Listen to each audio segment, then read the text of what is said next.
วันนี้สิให้มาเบิ่งพระเจ้าองค์ดำเนาะพระเจ้าองค์ดำอยู่วัดป่าบุญนรินทร์นาคารามบ้านนายยางเมืองนาไซทองนครหลวงเวียงจันทร์สาธุเด้อบารมีพระเจ้าองค์ดำสิ่งศักดิ์สิทธิ์ทั้งหลาย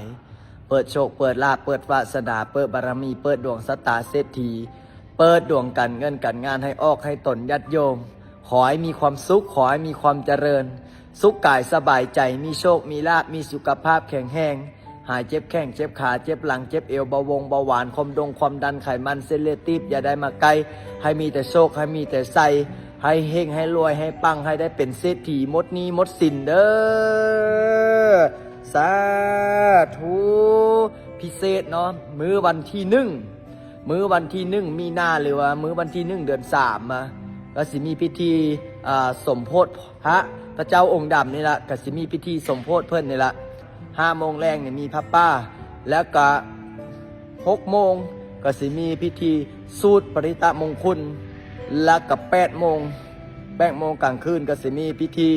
สมโภชพระอย่างเป็นทางการเพราะฉะนั้นก็ขอเรียนเชิญเจริญพรโยมพ่อโยมแม่โยมพี่คณะสายบุญสายญาติธรรมออกตนญาติโยมผู้ใดอยากมาร่วมสมโภชพระถือศีลปฏิบัติธรรมภาวนาเนาะก็มื้อวันที่1เด้อวันที่1เดือน3